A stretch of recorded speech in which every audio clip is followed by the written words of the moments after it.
Total es un lubricante número 1 de Europa y un importante actor energético. Las pistas de los deportes de motor son nuestra pasión y laboratorio para probar y desarrollar productos de vanguardia con tecnología de punta. Por eso Total es el proveedor oficial de los equipos más prestigiosos del mundo y la preferencia de los principales fabricantes de equipamiento original. Total es energía, Total es lubricante que recomienda el fabricante. Bueno, hemos dicho aquí que vamos a hacer un ejercicio siempre objetivo, sereno, sosegado. En la medida que se calienta la campaña electoral, generalmente las pasiones se ponen de por medio y no les permite a usted, amiga, amigo oyente, televidente, visualizar su destino. Y una de las disciplinas que tienen que estar en la boca de los candidatos aspirantes a la presidencia de la República es, por cierto, la economía. ¿Qué va a pasar con la economía? ¿Qué se debe hacer con la economía? Y cómo en este rubro la sensatez y sobre todo la serenidad y la técnica es lo que debe predominar más allá de las pasiones. Yo por eso me he permitido invitar al exministro de Economía y Finanzas, el doctor Luis Miguel Castilla, para sostener una conversación y hacer con ustedes una reflexión sobre ello. Porque cabe recordar que el doctor Castilla, que venía de ser viceministro de Economía en el segundo gobierno de Alan García, y pese a que el ganador de las elecciones del 2011, el comandante Ollanta, había sido sumamente crítico de la gestión de García, y en la primera etapa de esa campaña, por cierto, rodeado de un equipo económico mucho más radical, en algunos casos extremista, no visualizaba o no dejaba ver muy bien el tema económico. Tal es así que cuando él pasa la segunda vuelta ya hubo, como actualmente con lo de Pedro Castillo, algún temblor en la bolsa de valores y por supuesto en la volatilidad del dólar. Y cuando ganó incluso la segunda vuelta, habiendo firmado una hoja de ruta, compromisos mucho más aterrizados respecto a la vida democrática en nuestro país y de la economía, lo recuerdo perfectamente porque escribí un artículo sobre el particular, 2 días seguidos la bolsa de valores de Lima estaba desplomando. ¿Qué tuvo que hacer el entonces ya presidente electo Ollanta Humala? Primero hacer la ratificación de Julio Velarde como titular del Banco Central de Reserva, algo que tranquilizó de alguna manera inicial los mercados, pero luego hizo el anuncio del nombramiento del doctor Luis Miguel Castilla, lo que determinó la apuesta del entonces presidente del Partido Nacionalista, un partido, por eso reitero, que desde el año 2006 había sido ligado al chavismo, a prácticas extremistas en el manejo del Estado. El nombramiento del doctor Castilla, y eso es histórico, tranquilizó a los mercados y yo quisiera un poco rememorar esa experiencia con él mismo.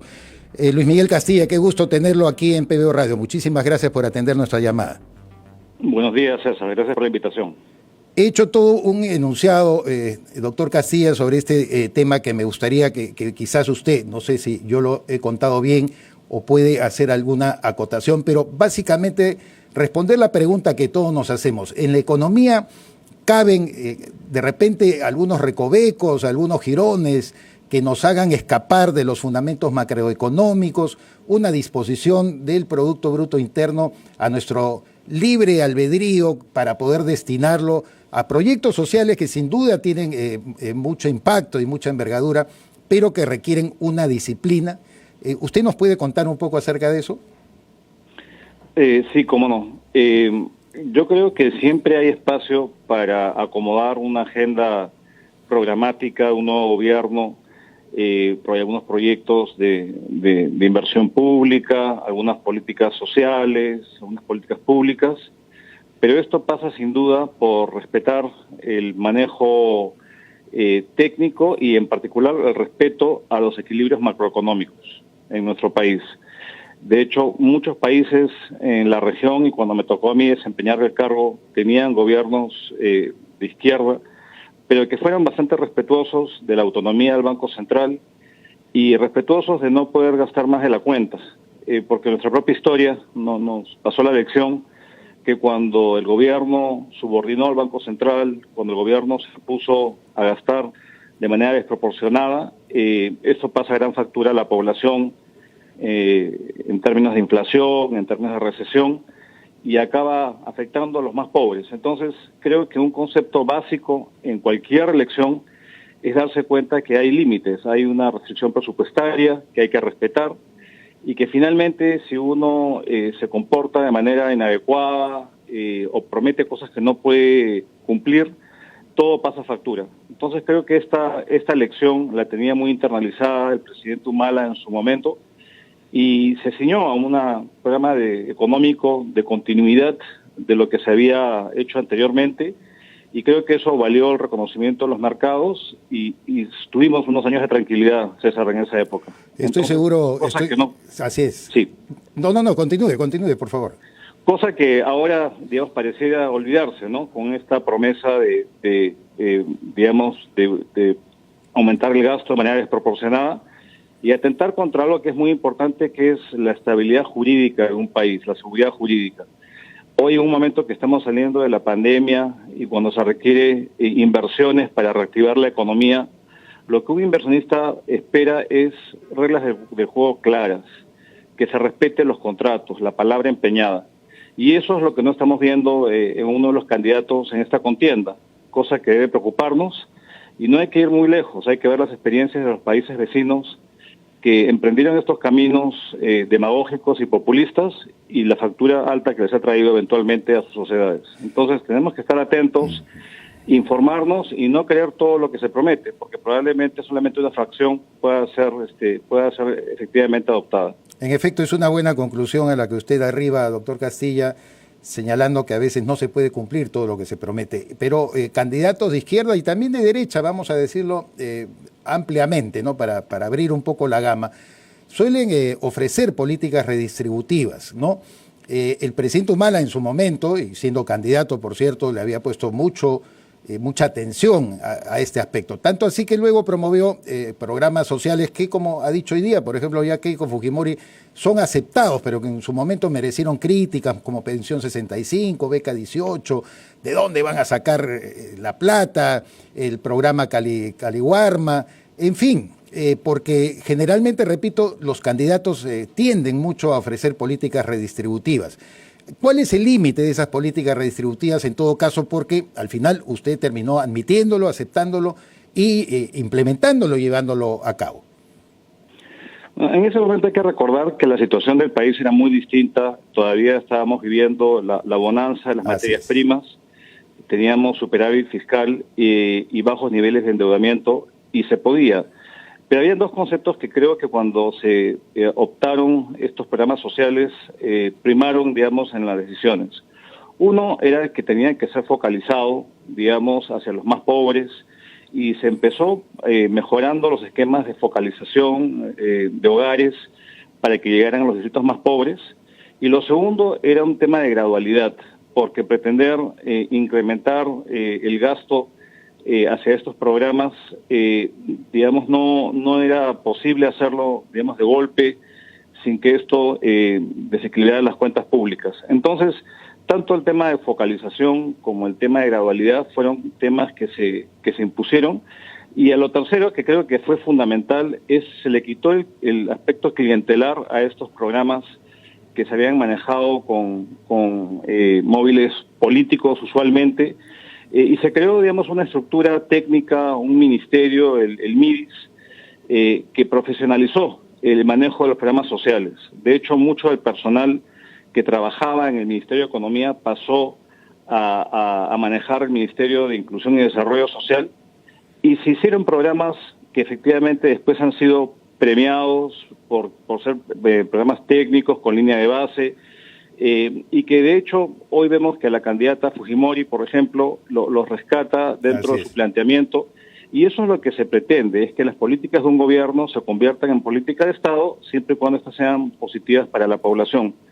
Entonces creo que se avanzó bastante de esa época a la fecha, pero obviamente estábamos en un contexto distinto. Claro, eso quería justamente acotarle, sí, doctor Castilla. Ese era un momento distinto porque veníamos del superávit que todavía se gozó hasta el año 2012 aproximadamente, de los precios de los commodities muy elevados, y nosotros, siendo primarios exportadores en ese terreno, sobre todo los productos minerales, tenían una alta cotización. Hoy vivimos un momento diferente. ¿Qué es lo que usted sugeriría? Porque ya no podemos aplicar más políticas redistributivas si no alentamos más bien la inversión para permitir una mayor recaudación, una recaudación que dicho sea de paso anda muy baja en el promedio histórico de siempre, 14, 15% de presión tributaria, y que necesitamos indudablemente mejorar para atender necesidades sociales, pero para ello siempre hay que poner los bueyes delante de la carreta. La inversión privada debe tener una palanca, debe tener un horizonte, debe tener un destino y debe tener certeza. ¿Qué es lo que hay que hacer según su punto de vista en este momento? César, en este momento hay dos aspectos que son centrales y son positivos.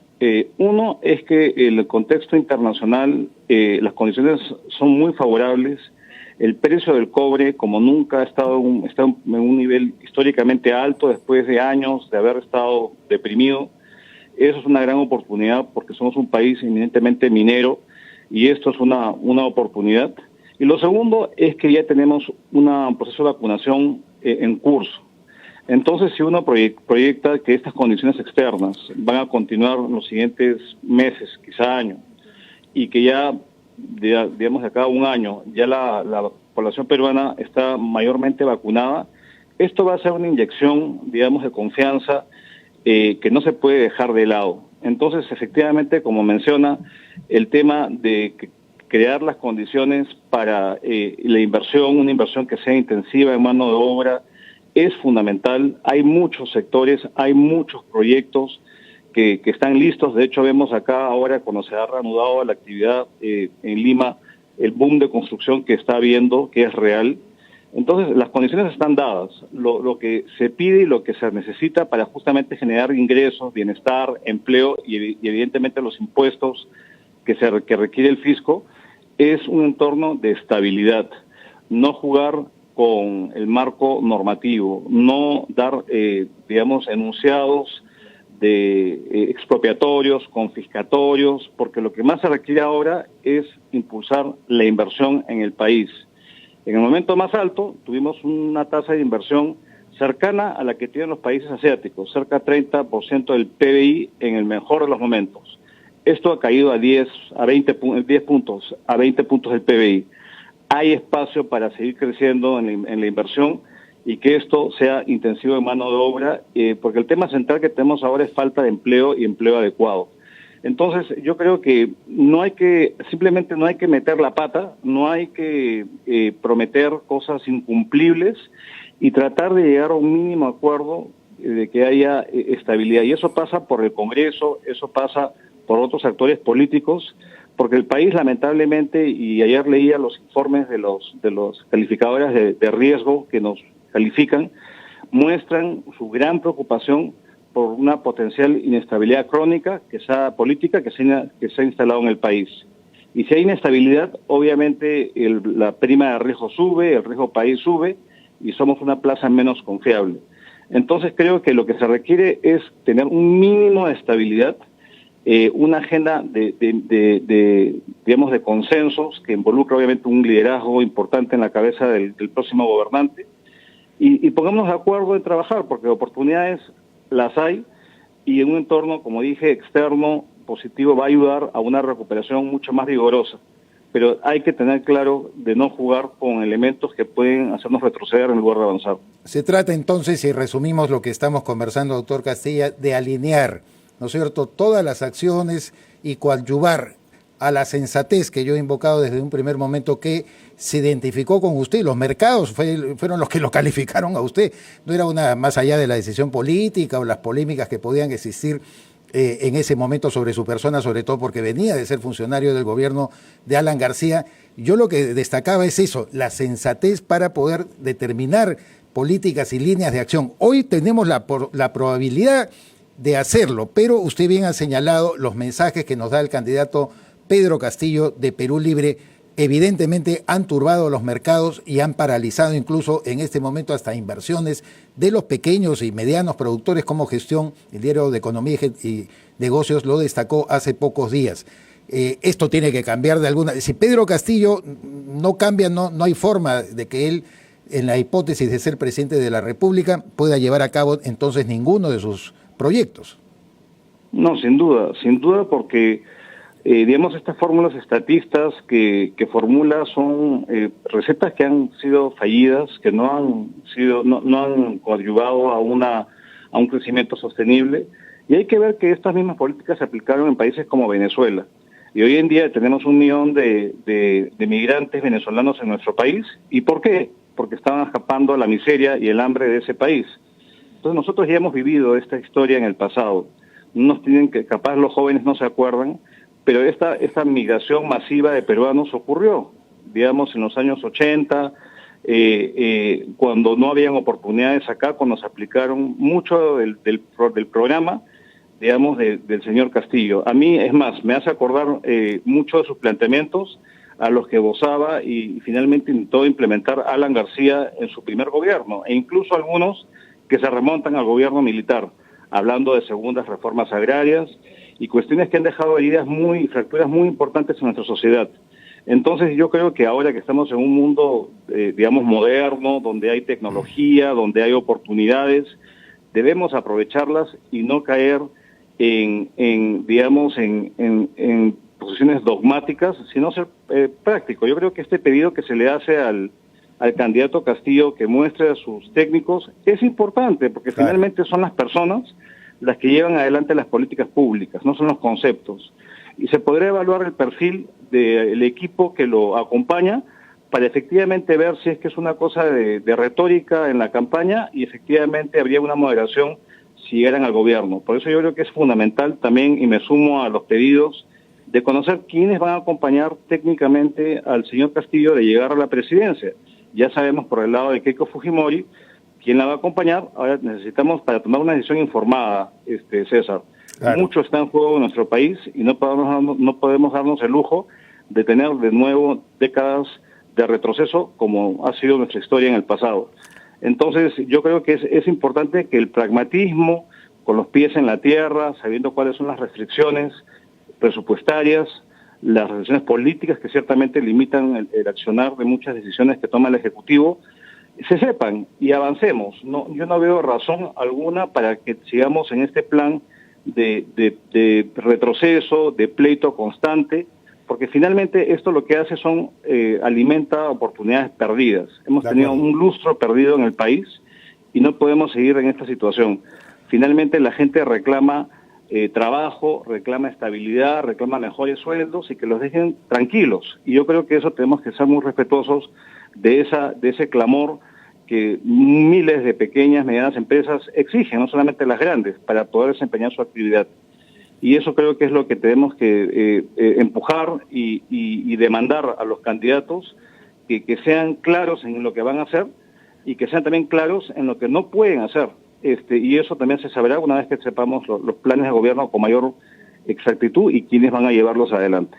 Y sobre todo si surge del debate. Finalmente, doctor Castilla, no puedo dejar pasar por alto una consulta que me hace un economista televidente a través de el WhatsApp y me dice, de todas maneras, para que la cosa no sea todo bonito, que el doctor Castilla explique por qué en el gobierno de Ollantumala se decidió y se tomó la determinación del mejoramiento de la refinería de Talara, que hasta la fecha significa pues un hueco en el erario público, y en todo caso, ¿qué papel cumplió usted frente a eso? ¿Tenía una opinión favorable, desfavorable? Porque en realidad hemos visto que es una erosión más bien del presupuesto público, más de 5.000 millones destinados a eso, y que hasta la fecha, obviamente sin ningún proyecto además de exploración hidroenergética, exploración en petróleo, no tenemos la posibilidad de usar este mejoramiento de la refinería de Talara. ¿Qué nos dice al respecto? A ver, yo creo que hay que remontarnos a ese momento, que ese proyecto venía de antes, venía incluso de la época de Alan García, incluso de antes este mejoramiento de esa refinería, y había también que cumplir la normativa de salud pública, que exigía, digamos, una calidad de refinación mucho más compatible con el ambiente. Eso se tenía previsto. Y lo segundo es que el precio que en mi época se estuvo, considerando, era uno que es una fracción de lo que efectivamente ocurrió luego de 10 años de dilaciones en la construcción de esa refinería. En su momento se hicieron los cálculos y esos cálculos demostraban que era una inversión autosostenible y se iba a recuperar la inversión por parte de la empresa sin necesidad de transferencias de parte del fisco. Y esa fue la situación. Luego, obviamente, transcurrió mucho tiempo, muchos vaivenes, idas y venidas, y tenemos lo que tenemos. Entonces yo creo que hay que entender bien el contexto. Para eso yo me opuse cuando el presidente y parte de su equipo quisieron comprar los activos de Repsol. Ya era incursionar en una actividad de alto riesgo que no correspondía con nuestra carta, digamos, constitucional, el rol subsidiario del Estado. Y eso es lo que yo tengo que decir. Cuando se hizo la evaluación técnica en su momento, fue un proyecto que digamos, se hizo, se pusieron los candados para que no se incurriera en otro tipo de emprendimientos y se manejó de manera técnica en ese momento. Luego yo no puedo responder por otros actos, pero eso fue lo que yo tengo recordación de ese proyecto en ese momento. En efecto, ¿qué nos hubiera pasado si hubiéramos comprado los activos de Repsol? Por Dios, a estas alturas, ¿cuáles hubieran sido los efectos? Yo no quiero ni imaginarlo. Doctor Luis Miguel Castilla, exministro de Economía y Finanzas, ha sido usted muy amable en darnos un panorama, como yo digo, real, sensato y oportuno para el momento que vivimos respecto a cómo debe tomarse el manejo económico de un país en circunstancias tan críticas y frente a una oferta política que sin duda no quiere respetar los fundamentos de nuestra macroeconomía y sobre todo darle incentivo, estímulo a la inversión privada para que ella sea el motor de nuestra recuperación. Estaremos conversando en cualquier momento, doctor Castilla. Muchísimas gracias. Muchas gracias, César. Muy amable. Buenos días. Luis Miguel Castilla, ex ministro de Economía. Ha sido claro como el agua, ¿no? Así son las cosas y eso es lo que yo quiero reivindicar. Tenga usted la opinión que tenga sobre él, su gestión, eso no era lo que me importaba conversar. Todo lo demás habrá de dilucidarse probablemente siempre con el tiempo. Para mí hay personajes históricos que aparecen así, porque además lo demuestran las cifras, que de repente son oportunos. Yo he recordado por eso cuando Ollantumala, incluso ya firmando la famosa hoja de ruta con el patrocinio de Mario Vargas Llosa, gana las elecciones en segunda vuelta y ¡bocutum! Se cae la bolsa de valores, el dólar se dispara. No había confianza en Ollantumala. Ollantumala dejó pasar solo 48 horas para anunciar dos cosas: la ratificación de Julio Velarde como titular del Banco Central de Reserva y luego al día siguiente el nombramiento del entonces joven Luis Miguel Castilla como ministro de Economía y Finanzas, que repito, venía de ser viceministro del gobierno de Alan García. Pese a las tensiones y a las aprehensiones contra ese gobierno que tenía el equipo de Humala, se tomó una buena determinación. Eso es pragmatismo. Lo que estamos tratando acá de decirle, Quique, a la gente es que hay que tener sentido común en las cosas, más allá de las pasiones, que si me gusta, no me gusta. El señor Castilla, además yo no lo he querido incomodar con eso, pero es un hecho verificable, se tuvo que enfrentar no con los adversarios solamente de afuera, los rivales políticos de Ollantumala, se tuvo que enfrentar adentro. ¿Y con quiénes? Con el señor Félix Jiménez, que era el jefe de plan de gobierno de Ollantumala, en la parte económica, con el señor Oscar Dancur, que ahora merodea, ¿no? Merodea a la señora Verónica Mendoza, el gran tótem académico, porque jamás ha pisado una empresa, no sabe lo que es hacer empresa y por lo tanto no sabe mojarse los pies también en lo que es gestar emprendimientos en nuestro país. Y el señor Kurt Burneo, ministro de la Producción, que hizo una labor de zapa a Luis Miguel Castilla. Esa es la historia, esa es la realidad. Kurt Burneo hoy día sigue predicando como los buenos y por supuesto él fue el auspiciador, dicho sea de paso, del señor Julio Guzmán porque lo nombró viceministro. En su momento era su viceministro, entonces es patrocinador de Julio Guzmán dentro de la carrera pública. Y de lo que se dice de él últimamente es que estará muy ligado al Partido Morado. Bueno, con el Partido Morado la verdad que no importa un pepino a nadie, mejor que funden otro partido, que haya otros dirigentes. Julio Guzmán tiene que dar un paso al costado. No escucharemos probablemente hablar mucho de este personaje Kurt Burneo, pero así era la cosa. Félix Jiménez, Oscar Dancur y Kurt Burneo jalándole el piso, jalándole la alfombra a Luis Miguel Castilla, que con sensatez lo hizo bien, lo hizo mal, júzguelo usted. Yo no quiero meterme jamás en evaluaciones de otro orden de cosas, pero en el momento fue una situación oportuna. Hoy vivimos circunstancias iguales y él mismo nos los está diciendo. No juguemos, por Dios, con la economía. Señora, señor, que usted nos escucha, no es animadversión al profesor Pedro Castillo, que de repente es una persona íntegra, ideológicamente confundida, presa sobre todo o prisionero de una ideología como la del señor Vladimir Cerrón, que quiere cooptarlo y quiere llevar al Perú al desastre. Juzgue usted su destino. Cuando esté a punto de votar, recuerde usted esta entrevista que usted ha escuchado a Luis Miguel Castilla, porque se va a jugar no solamente 5 años de su vida, probablemente se juegue el destino de sus hijos, sus hijas, si es que no tiene la opción de su voto, la sensatez suficiente para medir qué va a pasar. Ese es el mensaje que hemos querido dar con esta entrevista al exministro de Economía, Luis Miguel Castilla. Vamos a hacer una pausa aquí que no corresponde. Con mucho esfuerzo y con el toque de caja zuliana, los negocios de nuestros emprendedores siguen adelante. Un emprendedor es full chamba y crea su propia empresa. A ellos nadie les regaló nada y logran sus metas trabajando con Caja Zuliana. Porque Caja Zuliana es gente como tú, apoyando a gente como tú, y juntos lo extraordinario es posible. Arranca tu día con el magazine más dinámico del Perú. Noticias, entrevistas, efemérides, política, espectáculos y todos los deportes, las eliminatorias al Mundial, la Liga 1 y la Champions.